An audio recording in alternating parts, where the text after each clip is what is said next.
What's your name, position, and current research? My name is Claire Malone. I am completing a PhD in particle physics with the High Energy Physics Group at the University of Cambridge.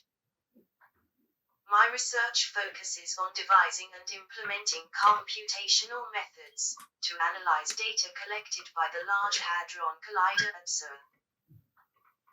You may have heard of it on the news when the famous Higgs boson, or God particle, was discovered in 2012. Us particle physicists spend our time thinking about how to describe everything in the universe in terms of fundamental building blocks called elementary particles. We currently have a theoretical model of particle physics called the Standard Model that very accurately describes all of the interactions between particles that we have measured so far.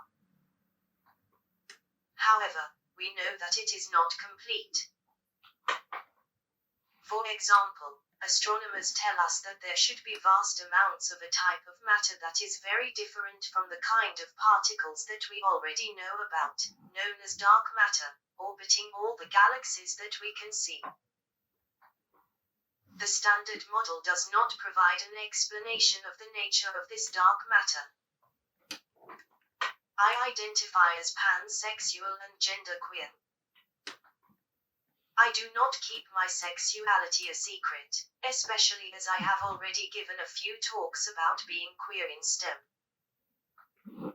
However, at the same time, in STEM, there is certainly a feeling or culture which promotes the idea that aspects of an individual's personality are irrelevant to their ability to follow the scientific method, therefore guaranteeing that results are objective and reproducible, which is very important in science.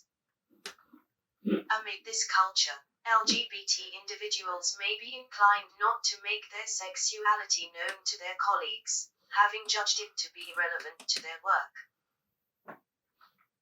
I have seen this happen myself, when I asked a friend of mine, who identified as bisexual, why she didn't want to tell any of her tutors about her non-heterosexual identity. She said that it was none of their business, and it had nothing to do with her work. One could also say that we scientists are less likely to really think about the culture within our working environments, rather than just focusing on the science 24/7. While this obviously isn't true for all of us, I can certainly tell you that the people who decide to skip showering around exam time are not thinking much about the social environment. I think it is very important to encourage people who study and work in STEM to be out about their queer identities.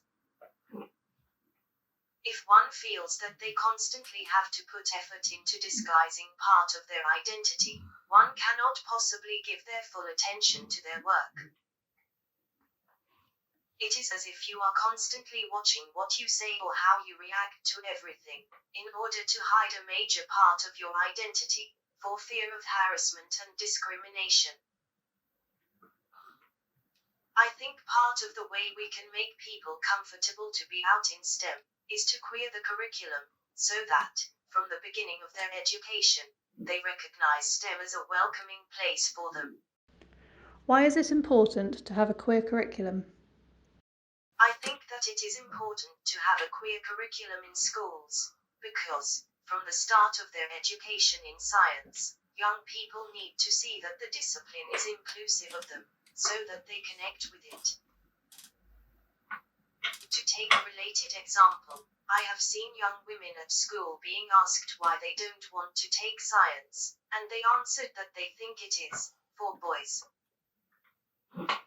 If one feels that the teaching of a subject is not inclusive of them, then it is very easy to become disengaged.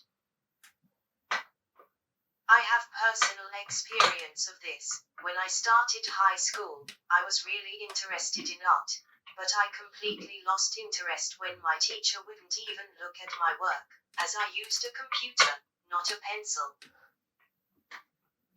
There should continue to be a queer curriculum at higher levels of STEM education as well, so that people who identify as queer are retained in the field. Recent studies have shown that approximately 30% of people who identify as queer said they had considered leaving STEM, compared to just 16% of the people questioned who identified as heterosexual. This indicates that the environment in STEM, experienced by queer people, needs improving, and I think an important way of achieving this is to have a queer curriculum. I also think that a major part of the training that needs to be given to young scientists is teaching them to think critically and question what they are told.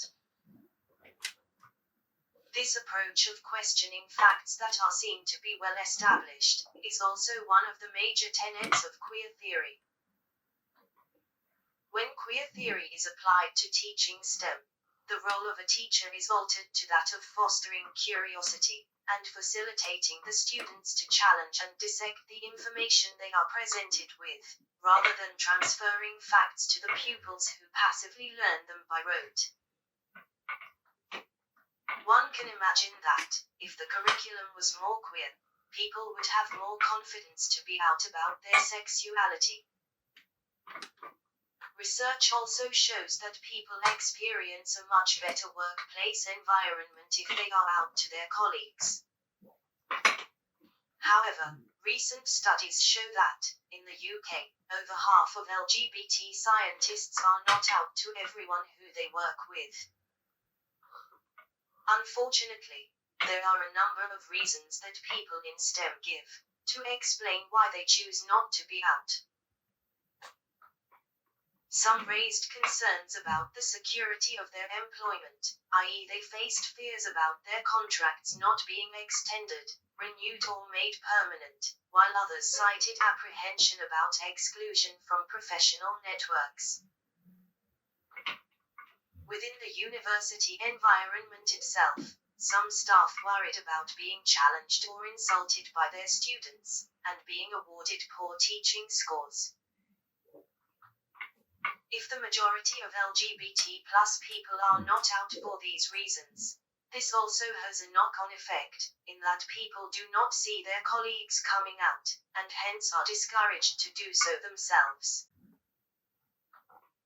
If acceptance of being queer was woven into the very way that the STEM curriculum was taught, I think many of these issues would be greatly diminished. How do you queer the curriculum? The approach to a queer curriculum in STEM varies across the disciplines included under the STEM umbrella, as indeed it differs from having a queer curriculum in non-STEM subjects. In maths, for example, the queer aspect of the teaching may often not be the main focus of the lesson. Rather, when phrasing mathematics problems, queer inclusive language can be used. For instance, Mr. and Mr. Smith are calculating how much wallpaper they need to buy for their new house together. If the price of 1 square meter of wallpaper is, and so on. The same principle can also be applied to phrasing questions in any STEM subject. The work of famous LGBT figures in a field could also be mentioned, for example Alan Turing, if it were a maths lesson. In biology there is an opportunity to take a more direct approach. There is a need to move away from the discussion of sexuality in strictly heteronormative terms. Sexual orientation and gender identity can be discussed in a factual, non-emotional and non-judgmental way, and examples of non-heterosexuality outside human beings can be cited to normalize the subject. Moreover, the possible genetic origin of sexuality could be mentioned, as well as purposes for human sexuality beyond reproduction. Finally, Homosexuality should definitely not solely be mentioned with reference to AIDS, a common feature in biology curricula, which obviously is very damaging in only providing negative connotations to anything outside heterosexuality. Thank you very much for coming. Thank you.